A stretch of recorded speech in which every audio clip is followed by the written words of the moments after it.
palavra do Senhor assim fala assim que nós devemos prosseguir em conhecer o Senhor. Queridos, você sabe que eu falei essa semana em uma das lives, né?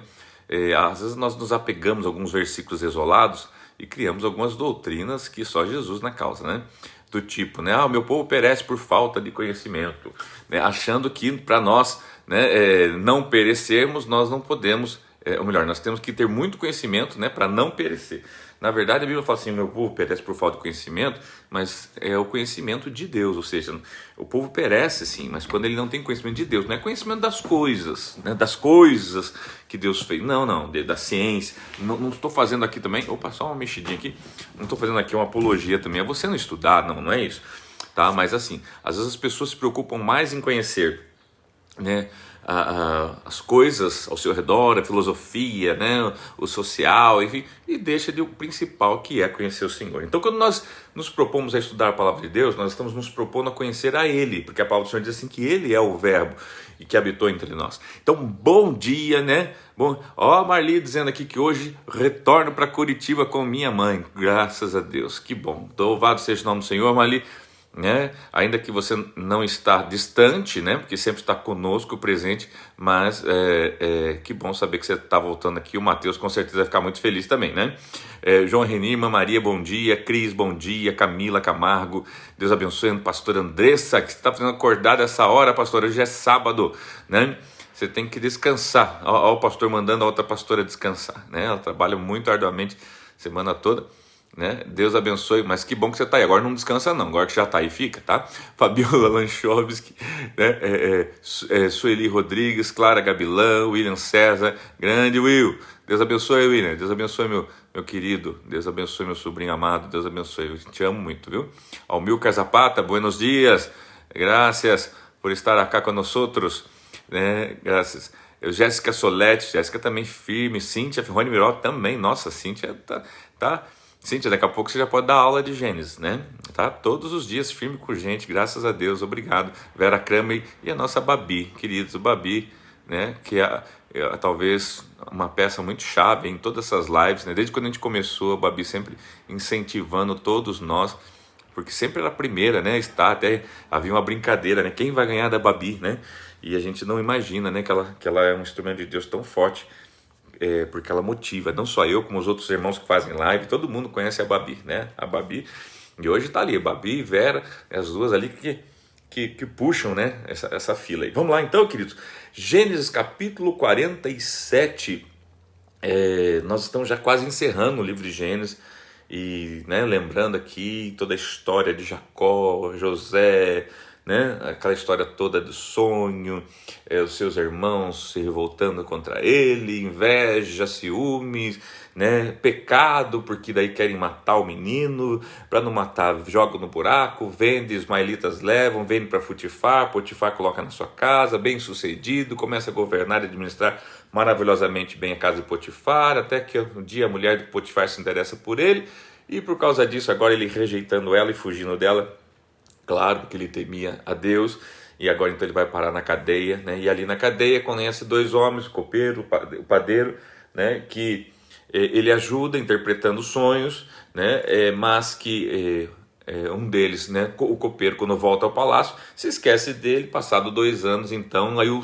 faraó tem um sonho e ninguém havia interpretado, aí lembram chegou o tempo, né, de José, e lembram dele, e nisso ele sai do Egito, do Egito não, ele sai da prisão, ele vai até Faraó, interpreta o sonho, né, deixa conselhos práticos de como deveria governar naqueles 14 anos, sendo eles 7 de muita prosperidade, graça e favor, e 7 anos de muita escassez, agora escolhido, né, como administrador do Egito, ou como governador do Egito, por causa do Espírito Divino, né, deixa bem claro isso, o Faraó falou assim, a gente vai encontrar alguém que tem o Espírito dos deuses, o Espírito Divino, como a gente vê nesse homem, então, porque seria impossível, né, um homem que sai da cadeia e ir para o governo se não houvesse uma coisa realmente extraordinária. Então agora ele reencontra com seus irmãos, ele ajuda não só o Faraó a enriquecer o Egito, a sustentar todos os povos e nações da época, mas agora também ele tem a possibilidade de reencontrar seu pai, seus irmãos, e agora trazendo eles para perto, né, porque agora já revelados, né? Então agora trazendo seu pai. E o 47 então inicia assim: José foi dar as notícias da chegada do seu pai a Faraó. Meu pai e os meus irmãos chegaram de Canaã com as suas ovelhas, seus bois e tudo que lhes pertence. E estão agora em Gozen, ou Gozen. Depois escolheu 5 de seus irmãos e apresentou a Faraó. Perguntou-lhes o Faraó: em que vocês trabalham? E eles responderam: teus servos são pastores, como os nossos antepassados. Disseram ainda: viemos morar aqui por uns tempos, porque a fome é rigorosa em Canaã. E rebanhos dos teus servos não têm pastagem. Agora, por favor, permita que os teus servos se estabeleçam em Gozen, ou Gozen. Queridos, então aqui, o que a gente vê aqui? A gente vê eles sendo apresentados a Faraó, 5 dos irmãos de José, eles fazendo um pedido para poder permitir. Eles dizem: olha, a ideia não é permanecermos para sempre aqui, mas enquanto há fome. Então aqui a gente começa a ver o quê? Alguns propósitos que a fome traz. Veja bem, a fome, a crise provocou mudança, um deslocamento, inclusive de região. Você tem que sair de Canaã para vir para o Egito. Por que eu gosto de pontuar essas coisas que passam quase desapercebidas aos nossos olhos quando nós lemos? Porque a nossa vida, querido, ela muda o cenário. As histórias parecem que elas são muito parecidas, né?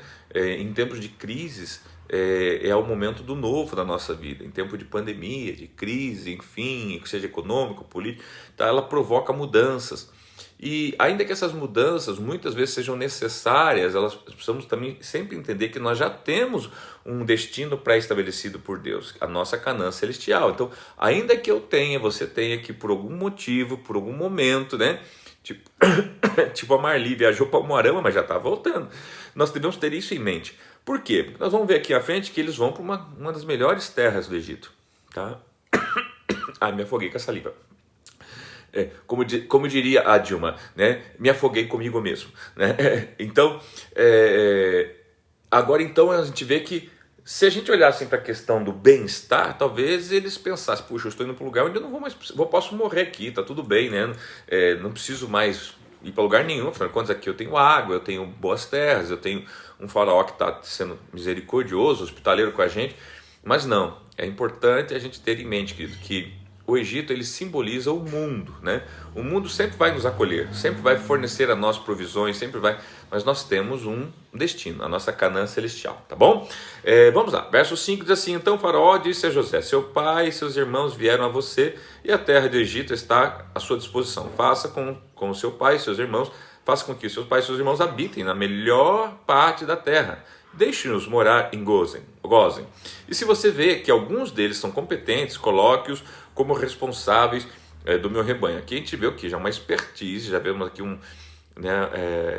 Faraó imaginando, né? A gente já consegue imaginar Faraó pensando: puxa, se a família de José for como José, eu quero mais que eles trabalhem para mim, porque os caras são bons. Então aqui ele fala: ó, se você vê, né, que alguns dos seus irmãos aí, né, se destaca, por favor, coloque como responsável dos meus rebanhos. Então José levou seu pai, Jacó, Faraó, então agora apresenta o pai, e apresentou a ele. Depois Jacó abençoou o Faraó. Essa palavra abençoou, queridos, eu também pesquisei e vi também que alguns sinônimos dessa palavra aqui, nesse contexto aqui, também poderia ser saudou.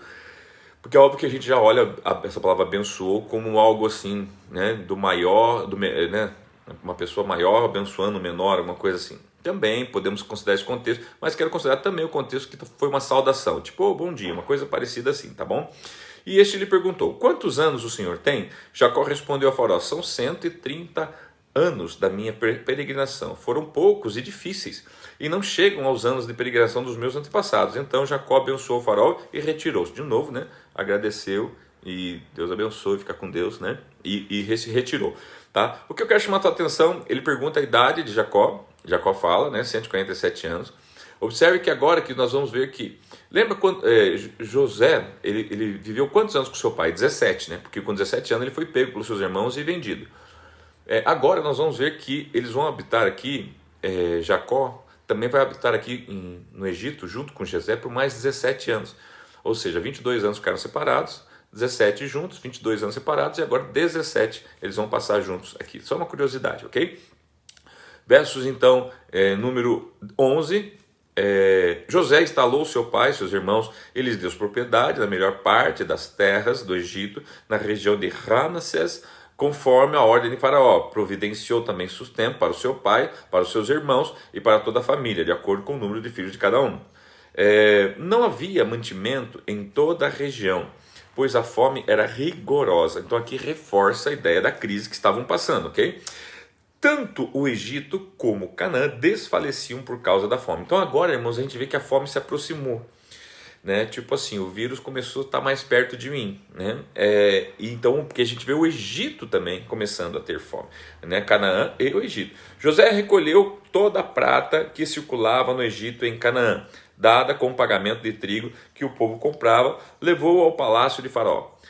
Quando toda a prata do Egito e de Canaã se esgotou, todos os egípcios foram suplicar a José: dá-nos comida, não nos deixe morrer só porque a nossa prata acabou. Então o que acontece, irmãos? Nós vemos aqui o seguinte: literalmente tinha comida, mas não tinha dinheiro. Queridos, imagina o Brasil como celeiro do mundo enriquecer, tá, em 7 anos, porque o mundo todo, né, nós recebemos o dinheiro do mundo todo em troca de comida. Já pensou? É mais ou menos o que aconteceu aqui, tá? E é o que pode acontecer sim com o Brasil, tá? Eles deram toda a sua prata em troca, então a ponto de não ter mais dinheiro, e agora eles pediram: por favor, nos dá de comer, porque a gente vai morrer, tá? Então, e a gente vê aqui também um plano de dominação, irmãos, porque assim, a crise, ela sempre vai, entendemos uma coisa, o dinheiro sempre sai da mão de um e vai para a mão de outro. Toda crise é a oportunidade para uns e a desgraça de outros. Não existe outra fórmula, queridos. Então, observe que... Por que eu ressalto isso? Porque às vezes a gente fica pensando: meu Deus, por que está acontecendo tudo isso, né? Que está acontecendo no mundo? É um plano de dominação, queridos, né? E aí nós podemos ter muitas horas de papo. Verso 16: E José lhe disse: tragam então os seus rebanhos, em troca lhes darei trigo, uma vez que a prata de vocês acabou. Ou seja, acabou o dinheiro? Me traga os bens, me traga os animais. Daqui a pouco me dê os seus filhos, daqui a pouco seja meu escravo, daqui a pouco... E assim que começa, queridos, um plano de escravatura. Como é que o banco faz para escravizar você como cliente? Tratando você bem ou emprestando dinheiro para você à custa de uma vida de trabalho, para você ficar sustentando ele com seus altos juros? Queridos, olha como isso aqui já é antigo, né? 17. E trouxeram a José os rebanhos, e ele deu-lhes trigo em troca de cavalos, ovelhas, bois e jumentos. Durante aquele ano inteiro ele sustentou em troca de todos os seus rebanhos. Mas só deu um ano, querido, tá? O ano passou, e no ano seguinte voltaram a José dizendo: não temos como esconder de ti, meu senhor, que uma vez que a nossa prata acabou e os nossos rebanhos lhe pertencem, nada mais nos resta para oferecer a não ser os nossos próprios corpos, olha só, e as nossas terras. Então agora ele vai tirar as terras, queridos. Não deixes que morramos e que as nossas terras pereçam diante dos teus olhos. Compra-nos e compra as nossas terras em troca de trigo. E nós, com as nossas terras, seremos escravos do Faraó. Dá-nos semente para que sobrevivamos e não morramos de fome, a fim de que a terra não fique desolada. Querido, né, o país do Xi Jinping, né, olha só, o que eles estão fazendo? Deixa a crise pegar, deixa o Brasil e as outras nações quebrarem, e daí nós vamos lá comprar a terra deles, nós vamos ajudar eles, para nós dar dinheirinho para eles, a gente compra a terra deles, né? Já tomamos o dinheiro deles, com os nossos produtos aqui do Xi Jinping, né? Já tiramos deles, né, o que eles tinham, né? Agora vamos tirar a terra deles também, vamos comprar. Olha, gente, isso aqui, olha como eles não são inteligentes, não, eles só estão copiando aqui o que José fez, né, no Egito. E assim, lembra que aqui, após isso aqui, que o Egito, né, Faraó, né, logo em seguida, na história, que se a gente for continuar lendo, que a gente vai ver que quando o povo se tornou escravo, né, morre esses Faraó, morre José e a coisa fica feia. Versos 20. Assim José comprou todas as terras do Egito para o Faraó. Todos os egípcios tiveram que vender os seus campos, pois a fome os abrigou a isso. Então olha como a fome aqui, irmãos, é algo bom e pode ser provocada, tá? A terra tornou-se propriedade de Faraó. Quanto ao povo, José os reduziu à servidão. Agora então o povo reduz a servidão, vão trabalhar para Faraó, de uma ou outra extremidade do Egito. Somente as terras dos sacerdotes não foram compradas. Ufa, irmãos, os sacerdotes aqui tinham um adendo. Olha como é bom ser sacerdote, viu? Você não quis ser, eu quis. Olha só, os sacerdotes, irmãos, eram o único que não tinha suas terras vendidas. Por quê? Porque eles eram sustentados por Faraó, sustentados pelo Egito. Queridos, trazendo de certa forma, né, Por que Deus chama você para ser rei e sacerdote agora? Tá? Deixa eu incluir você no quadro pastoral, porque Deus quer abençoar você, porque Deus quer alimentar você. É Ele que quer, Ele não quer que você compre a tua bênção. Ele não quer que você compre a tua comida. Ele não quer que você compre a tua bênção. Ele quer alimentar você, queridos. E Ele não precisa que você seja escravo dele. Ele quer que você apenas seja, né, filho e filha de Deus e sirva o Senhor como reis e sacerdotes. Olha que maravilha isso aqui, queridos. Olha que proteção divina a gente vê através de uma comparação como essa. Versos 21, quanto ao povo, José o reduziu à servidão de uma outra extremidade do Egito. Somente as terras dos sacerdotes não foram compradas, porque por lei esses recebiam sustento regular do faraó e disso viviam. Por isso não teriam que vender suas terras. Então José disse ao povo: ouçam, hoje comprei vocês as suas terras para faraó. Aqui estão as sementes para que cultivem a terra. Então agora já não tem mais terra, já não tem mais prata, já não tem mais, já estão servindo, trabalhando, né, quase como escravo, né, eles estão recebendo comida em troca, né, então não dá para chamar de escravo ainda. Ou dá.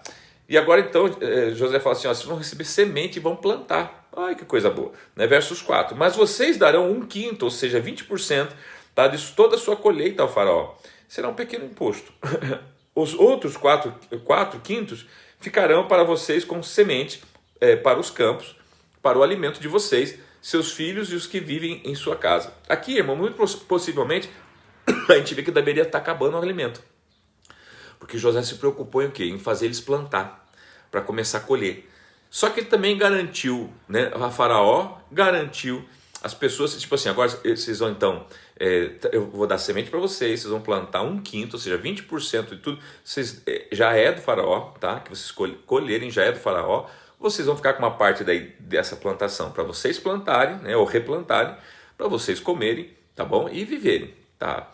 Eles disseram, meu Senhor, tu nos salvaste a vida, olha só, visto que nos favorecestes, seremos escravos de Faraó. Olha que coisa linda, irmãos. Isso aqui é mais ou menos que o socialismo quer pintar para nós. Que o socialismo é bom ser escravo do faraó, né? É lindo, ele te ajuda, ele te dá semente para você plantar, ele te dá Bolsa Família, te dá bolsa escravidão, te dá bolsa um monte de coisa. Olha só que lindo. Versos 26, assim quanto a terra, José estabeleceu o seguinte decreto no Egito. Assim quanto a terra, José estabeleceu o seguinte decreto no Egito, que permanece até hoje. 1/5 da produção pertence a Faraó, somente as terras dos sacerdotes não se tornarão propriedade de Faraó. Observe como Deus protege esses sacerdotes, irmãos, né? Você entendeu por que Deus chamou você para ser rei e sacerdote? É para você parar de servir a Faraó. Para você largar a mão de sustentar Faraó, que depois vai aprisionar você e sua descendência. Para você servir a ele e ser sustentado. Mas isso aqui envolve o quê? Você depender dele, do rei, né, do Senhor dos Senhores, entregar sua vida a Ele. Olha o plano de salvação maravilhoso aqui. Jesus cuida. Eu quero ver se eu não trabalhar, se Deus vai me cuidar. Pois eu digo para você, sinto muito lhe informar. Se você for fazer uma consultoria hoje com os cachorros de rua, os gatos, os animais, os papagaios, os passarinhos, que não trabalham nem fio e todos eles comem da mesa do seu Senhor, você vai descobrir que, entendeu? O trabalho para você é um artifício que Deus te dá para você poder promover o reino, mas não para te sustentar. É para ver o quanto você é bom sendo filho de Deus, o quanto você pode ser sábio, o quanto você pode ser diligente, o quanto você pode ser abençoador sendo filho de Deus, e não para te sustentar, porque é Ele que quer te sustentar. Mas Ele quer que você trabalhe muito, mas não em troca de vida. A vida Ele quer te dar gratuitamente. Isso é graça, isso é favor, é salvação, Ele quer te dar gratuitamente. O trabalho é para você promover Ele, o reino dele. E ainda você recebe uns troquinhos para ajudar de vez em quando. Olha só, verso 27. Os israelitas se estabeleceram no Egito, na região de Gozém. Lá adquiriram propriedades, foram prolíferos e multiplicaram-se muito. Lembra que eles chegaram com 70 pessoas? E nós vamos ver depois na saída do Egito que eles saem com mais de 2 milhões de pessoas? Queridos, o Egito é um lugar de multiplicação. O mundo é para que a gente multiplique, para que a gente se expanda dentro dele, sim, mas não para fazermos parte dele, apenas para usarmos os recursos naturais que eles têm e tudo, essa terra que se chama muito para nós trazermos o reino de Deus aqui para a terra. Versos 28, Jacó viveu 17 anos no Egito e anos de sua vida chegaram a 147. Aproximando-se a hora da sua morte, Israel chamou seu filho José e lhe disse: Se quer agradar-me, põe a mão debaixo da minha coxa e prometa que será bondoso e fiel comigo. Não me sepulte no Egito. Por quê? Ele estava falando assim, eu sei que o final da minha vida não pode ser aqui, filho. Ainda que eu vou morrer aqui, mas não me deixe aqui, eu preciso chegar na Canaã, tá? Quando eu descansar com os seus pais, leve-me daqui do Egito e sepulte-me junto a eles. Eles aonde? Lembra lá que eles estavam em Macpela, né? Então, perto lá dos carvalhais de Mamre, né?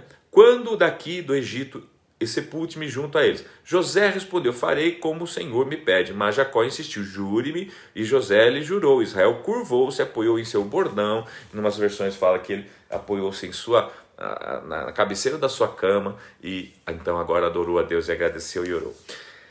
Queridos, essa é a exposição do texto. Nós não precisamos inventar nada para ele. É óbvio que nós pensamos algumas ideias, observamos como tudo continua o mesmo, né? O mundo ainda continua nesse plano de dominação, ainda que aqui nessa época, né, o agente, talvez aqui o fator X aqui era o próprio José, ou seja, do povo de Deus, né? Mas eu acredito que Deus ele permite que a gente tenha acesso a todas essas informações e essas correlações, para a gente não se assustar nada disso, mas para a gente largar a mão, queridos. Larga a mão do que não é pão, né? Do que não é vida, né? Deus é vida, Ele tem que ser prioridade. E tudo que você for fazer, faça para Ele, para testificar Ele, para revelar Ele, né? Se você trabalha para viver, tem alguma coisa errada nessa fórmula. Você tem que trabalhar para promover. Guarda isso no teu coração. Você não deve trabalhar para viver, você deve trabalhar para promover. Promover, de vida, de movimento, ao mesmo tempo de vida, ideia de vida. Antes, né, para promover vida. Que diz, agora, se você trabalha para promover sustento para você, é porque você está agindo como egípcio, você está agindo como descrente, você está agindo... Então você precisa lembrar, como eu falei, dos cachorrinhos, dos bichinhos. Mateus capítulo 6 ali fala muito sobre isso, né? Que não trabalha nem cega, mas Deus o cuida deles, os lírios do campo, nem toda a sua glória Salomão se vestiu como um deles. E entender que o trabalho é para você promover vida. O seu trabalho não é para você ganhar dinheiro, é para você promover vida, tá? Agora, onde você vai ganhar dinheiro, né? Você vai ganhar dinheiro, tá? Como forma de expansão daquilo que você está fazendo para Ele. Se você está promovendo vida, Deus precisa investir em você. Você precisa de angels, de pessoas investindo em você, fazendo esse negócio seu expandir. Então aí vem os recursos, mas como investimento de algo muito maior do que você está fazendo.